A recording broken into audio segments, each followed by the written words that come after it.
Welcome to episode 107 of Concussion Talk Podcast. I'm Nick Mercer. And today my guest is Lenore Herget, who is a DPT, PT, DPT, and just knows a lot about concussions. And to say his expertise there is an understatement. But we'll get more into what she's saying. First, I want to just remind everybody that they can follow me on Twitter, Facebook, and Instagram at Concussion Talk, to please support me on patreon.com. So patreon.com/concussion talk, and subscribe, rate, and view this podcast wherever you get your podcasts. And before I talk to Lenore, I'll introduce my sponsor, HeadCheck Health. Concussion Talk Podcast is presented by HeadCheck Health. HeadCheck Health bridges the gaps in concussion care through simple, powerful technology. Join organizations like the Canadian Football League, Trek Factory Racing, the Canadian Junior Hockey League, Eastern Washington University, and Volleyball Canada, who rely on HeadCheck Health to improve communication and optimize care. Visit headcheckhealth.com for more. Okay, Lenore, thank you so much for agreeing to be part of this podcast. And so as I kind of stumbled through your expertise here, but I'm trying to read off your Mass General is where you work. Is that where you're now? You're in Mass General Hospital?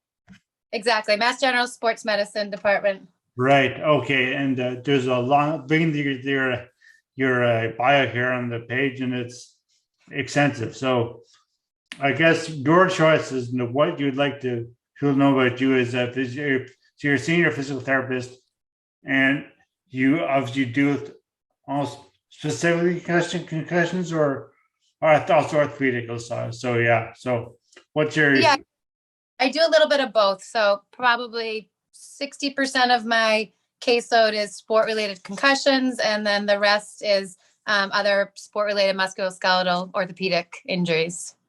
Wow. So you're a busy person.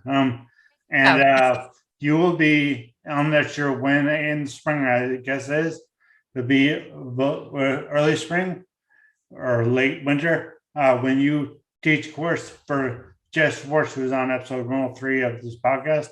She's doing Concussion Corner Academy, and one of her courses is physical therapy examination, which Lenore will be instructing. So could you just, I guess first start off talking about that. What are you going to teach in that in general? Sure. So the Concussion Corner Academy, I believe we'll be getting off the ground in January. And I think I'm the third lecture. So sometime late January, mine will be going live. So my role with Concussion Corner Academy is to teach the functional exam for concussion. I'll be focusing on the ocular motor, so the functional vision exam, the vestibular exam, the cervical spine exam, and then exercise testing considerations. So kind of all of the exam and clinical assessment with concussion will be my role. Oh, well, so you still have you teach for 2 weeks? You instruct for 2 weeks? Yes. Okay. And so what is the role of, what would you first say your evaluates just in general, and not to get the course away here, but cervicogenic testing, how would you proceed with that? With your examination, how would you proceed with that with your in general, just for layman's audience?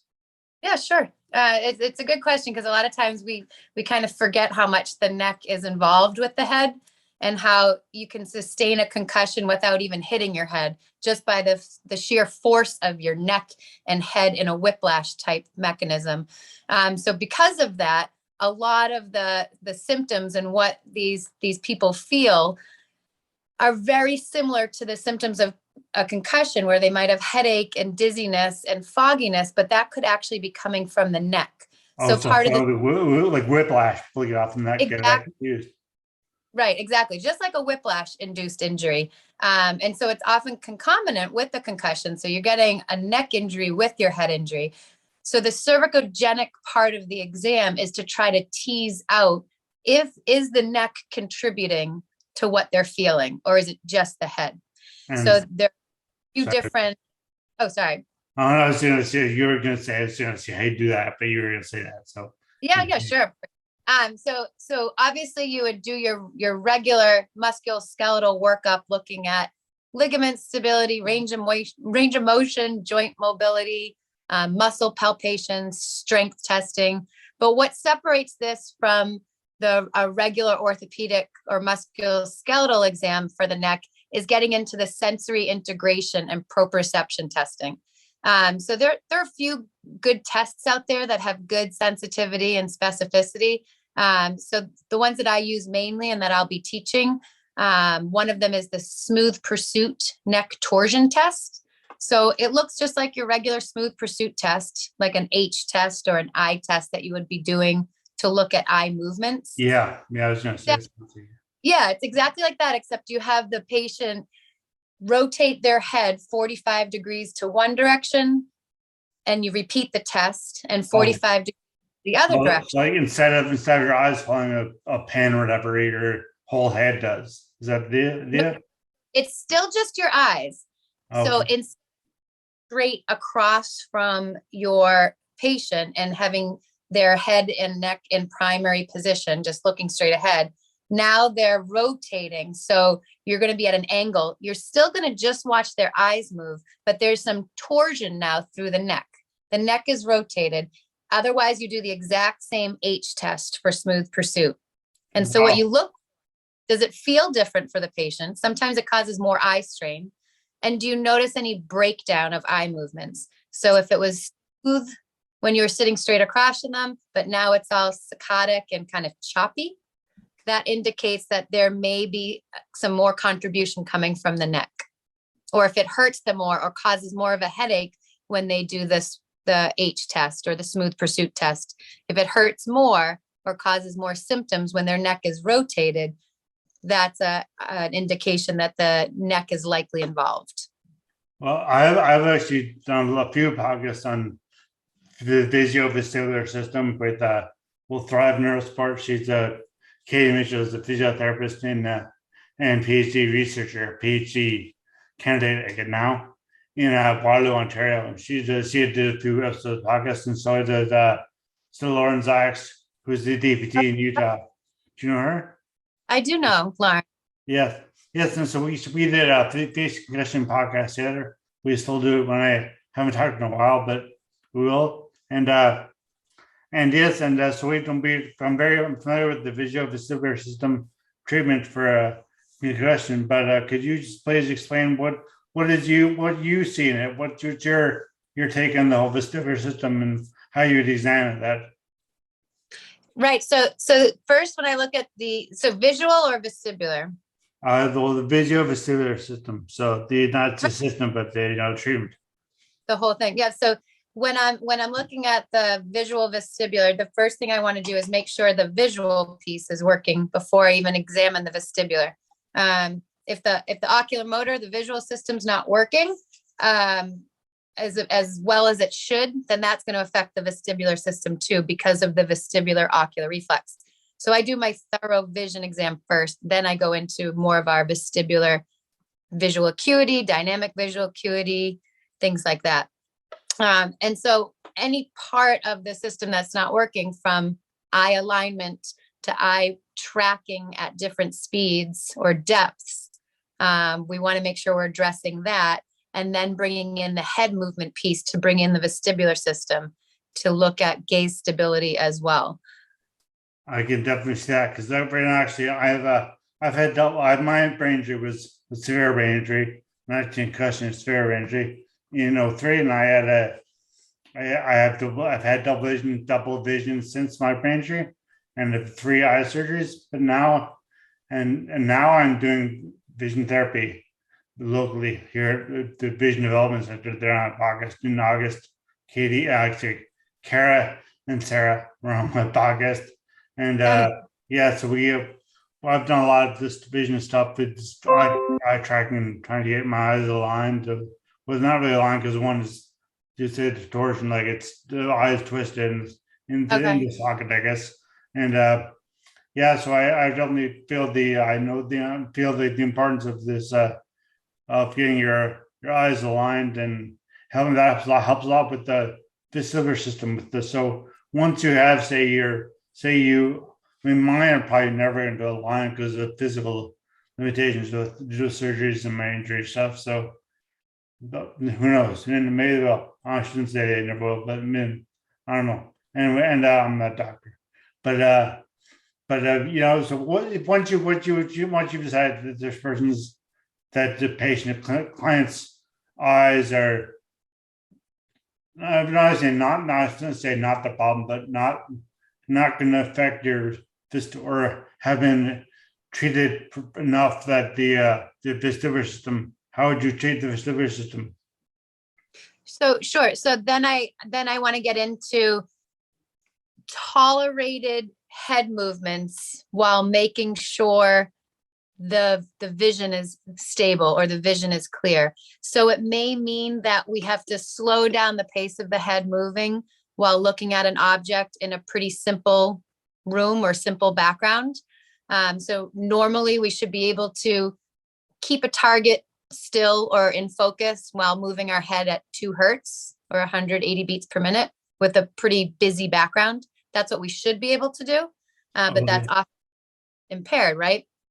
Yeah. So I try to find whatever a patient can tolerate and do objectively well. So what can they, how fast can they move their head and keep an image in focus without provoking symptoms to a great degree? If it provokes symptoms in up 1 or 2 points on the scale and comes right back down, that's fine. But if it's really skyrocketing their symptoms and they can't see the target clearly, then I want to make sure I'm slowing down the head movement and maybe using a pretty simple background. And then as we progress, we'll speed up the head movement, add a more complex background, maybe change the base of support. So starting off sitting and then moving to standing and maybe incorporating balance or movement of the whole body within the room until we get to the point where they're doing what they need to do for their occupation or their sport. I see in your pilot that you do a lot of this Brad in your pilot that you do a lot of work with exertion and exercise. So and you're saying like sit and stand and their eyes are coping with that, but and their heart is coping with that. But so how would you reduce say your any exertion or exercise right after when you in the mid during that stream, or do you wait till after that's you have the more better handle on that? So on the either visual motor system or the visuo-vestibular system, or would you introduce the heart rate and the exertion at the same time as you're studying you're examining their visual system? That's a really good question. And as you know, everybody's so different. So what I might do with one patient can be very different from someone else. That's true. Typically, I examine each system in isolation. So examine the ocular motor, examine the vestibular, examine exercise or cardiovascular endurance. And then based on results from each system, develop my plan of care. And then within a treatment session, I might start in a similar fashion where we do a few eye exercises and then a few vestibular exercises and then some exertion or cardiovascular exercises. And then, over a couple sessions, start to combine and mix these challenges. So do an eye exercise while balancing, do a vestibular exercise while riding a bicycle. So we start to incorporate multi-system challenges as they are getting better. And these exercises would not be hard. Would they be exertion? Would they be at the upper threshold of this person's ability, or are they just ready like just going to the market getting a bag of potatoes or something like that? Are they like very slow, usually a bike ride, or would they be a harder, more training type of bike ride? Yeah, so another great question, and it can vary so much. So I ideally want to establish a threshold when I initially examine them. So is there some sort of exertion threshold based on heart rate or position? that they can tolerate. And so that's where I'm going to start. So for some people that might be running on a treadmill, but for most people, it's going to be a lot less than that. It might just be walking down a hall, or like you said, going to the market and picking something up. So it really is dependent. But the key is trying to stay below a threshold where it really exacerbates symptoms. I want to ask you about your protein affiliations, but also first, you also do a lot of high school patients, clients, however you help them patients or clients? I usually call them patients. Patients? Yes. Yep. Well, your high school patients end up, but are they usually from sports, or are they just generally, are they specifically from, like, say, local high school football teams or hockey teams? Yeah, so my patient caseload is probably 95% sport-related injuries. So I'm typically seeing soccer players, basketball, lacrosse, hockey, football. Once in a while, I'll see non-sport related injuries, maybe car accident, a fight at school, something else like that. But most of what I'm seeing is sport related. And I was going to ask you the treatment you give to high school athletes. I assume also, younger, obviously just kids, whereas pro athletes are adults. So does the way you treat the concussion differ significantly from, like, say, your focus on visuo-vestibular or cervicogenic? Does that feed into it as much? Yeah, I mean, for both groups, for the pediatric or the younger population or the adult professional population, I mean, it's still the same brain. It's still the same systems that we need to examine. The biggest difference is that with the kids, they're still undergoing a lot of neurometabolic changes. They still have a developing brain. So a lot of things that just are impacting their recovery outside of their head injury. They're developing, they're still changing on a day-to-day basis. Their necks are generally weaker than a professional athlete's neck. Yeah. And so, but otherwise I'm still examining oculomotor, vestibular, cervicogenic, exercise tolerance. So it's still all the same exams. It's just taking some of those factors into consideration. And this practice that we were both mentioning, or the New England Patriots, you're on the medical staff of them. You see Boston Bruins, Boston Red Sox, New England Revolution. What is the home base program? I read that, but I don't know what that is. Sure. The home base program is initially it was started to treat veterans of post 9/11 wars. So to give them some supplemental assessment and clinical treatment across the spectrum of physical and emotional and mental impairments sustained in post 9/11 wars. So it's a 3 to 4 day evaluation with multiple disciplines. And then if they qualify for either the TBI or the post-traumatic stress group, they come back for 2 weeks of intensive training. And that's physical therapy, occupational therapy, speech therapy, psychological therapy, social work, nutrition, and everything else in between. And they have what's the equivalent of 3 months of outpatient care in 2 weeks. It's an intensive program.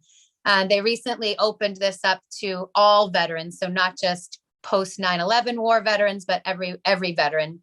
So it's a wonderful program. I want to ask you more about that, but first I start to with more of my planning here. That's you. So professional athletes, a professional athlete comes in and says in training, or not, he didn't say it. His coach says, or his trainer says, does that they banged his head on playing football, banged his head, like hit the ground with his head, saying, got knocked out, and was out for, say, 10 seconds. Would that player and a high school player who also hit his head on the ground, was out for 10 seconds, how do they react to your treatment?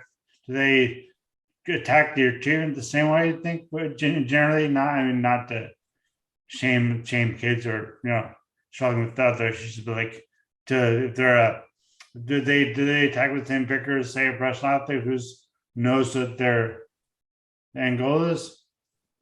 A little different. Yeah. And yeah, I mean, of course, a professional athlete, their livelihood is their job, right? So Yeah.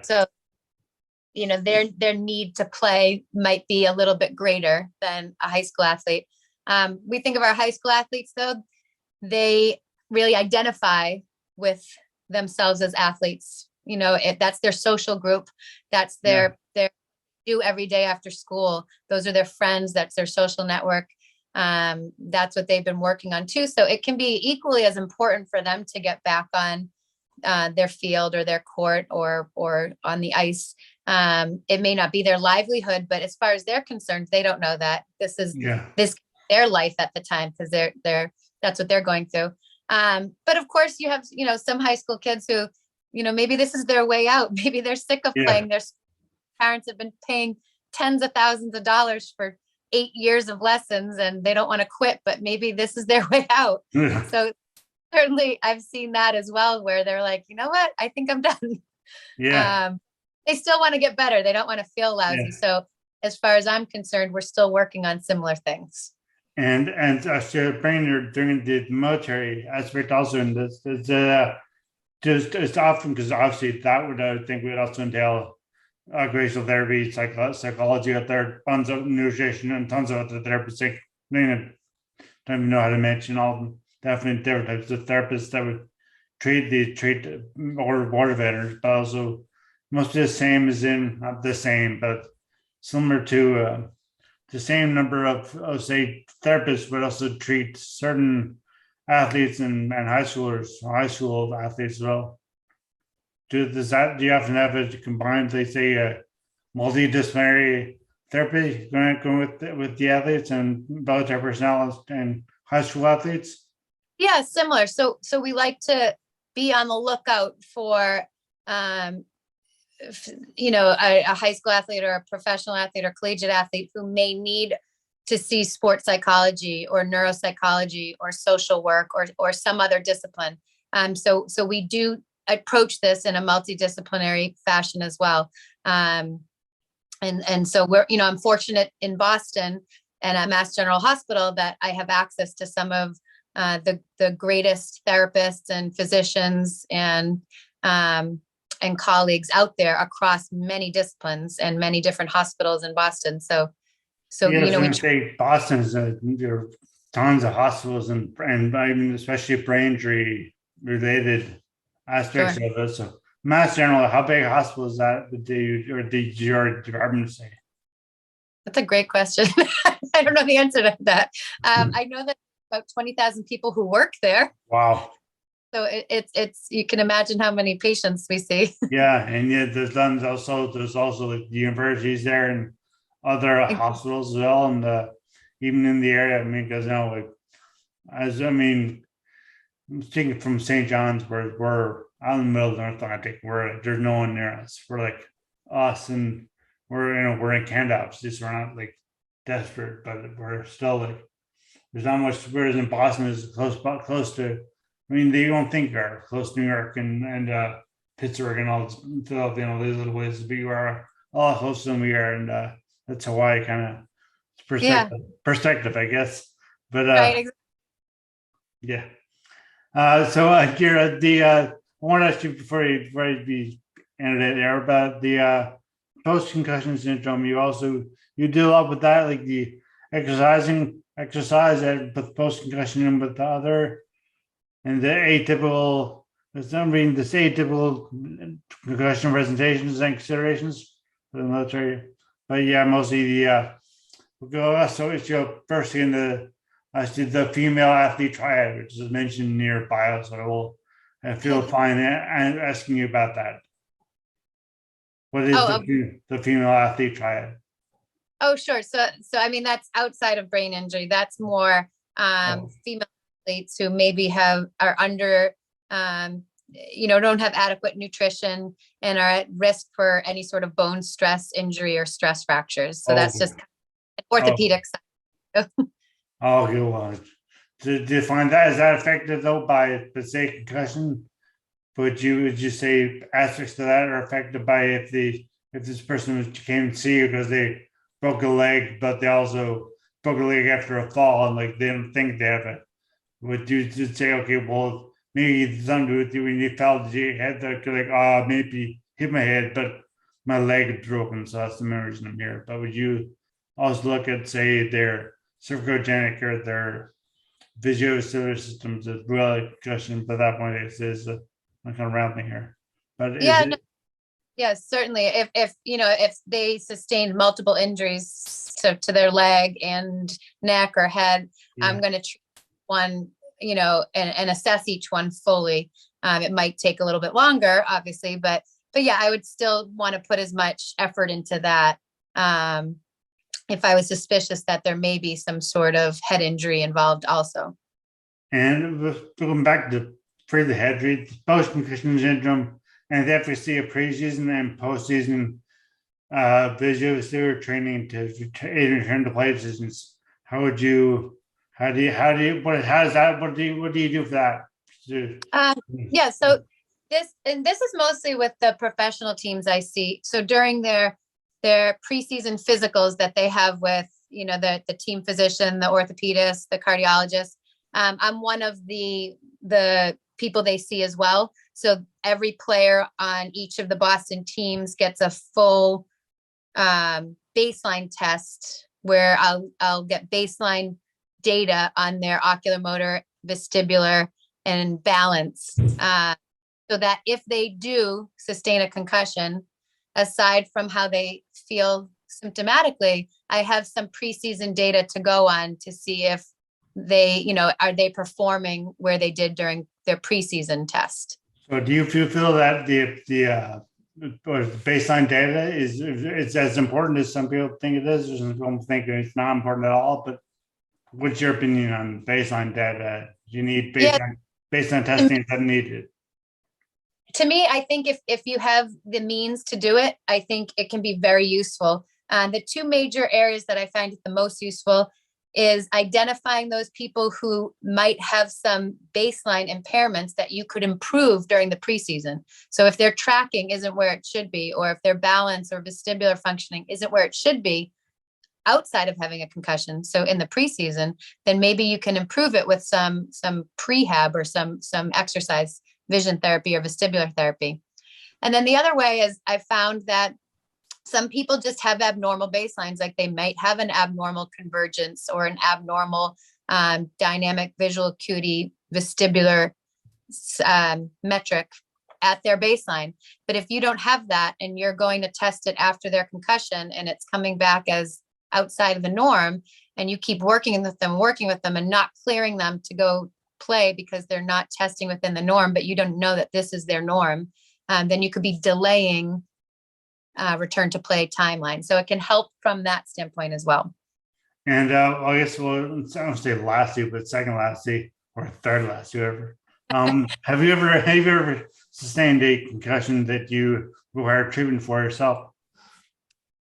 So I am a lot older than concussion management has been around for. So I got a concussion in high school, which was in the 90s. I've read your bio, you're not that old. Well, I was in the high school in the 90s. And so nobody cared about concussions in the 90s. So I did get one, funny and not funny. I played soccer and basketball, but it was during track. I got my concussion during track, which is the ironic part, where I was fooling around after practice and was pretending I could high jump, and I was not a high jumper. And I went over the bar, fell off the mat, which was like a 10-foot high mat, and landed right on my head. But I didn't think anything of it. And I went along and just kept like horsing around. Yeah. And I didn't realize that I had a concussion until I had handed in an English assignment, and it was completely nonsensical. Everything I wrote did not make sense. And I was a good student. So my teacher flagged it and asked me to see her. And I did it a couple of days later, and I didn't recognize any of it. So then I was like, oh, but I didn't even call it a concussion. I didn't even know that word back then. And I didn't see any treatment for it because nobody knew that word. No, exactly. I'm with the same type of but actually that kind of leads well into I was going to say it's my last question, but it's going for the longer one for you. But yes, but just the whole experience of just being an odd way to get a concussion, but your whole trajectory of your career started off getting a theater degree. Like, how does that? Yep. How do you go from theater to deciding that you want to be a physiotherapist? That's a really good question. I ask myself that all the time. Yeah, so my undergrad was in theater and I was in New York City doing a lot of acting. And then after a few years of that, realized I wanted a career change, something that was a little bit more steady, that was I wanted to be doing something that I was helping people. And I come from a long line of teachers and nurses and doctors. And so I realized that's what I wanted to do. So I did the Teach for America program and I was teaching. So my master's degree is actually in education, Yeah, special education. So I was teaching kids with a lot of physical and cognitive disabilities. And there was a physical therapist and an occupational therapist in my classroom who would help get the children out of their wheelchairs so that they could participate in different ways in the classroom. And so while I was teaching over those few years, I realized that's what I want to do. I want to be working with bodies and brains. So then I had to do a post-bac pre-med program because I had to take 9 oh, yeah. additional undergrad courses before I could apply to my doctoral program in physical therapy. But that's how a long way.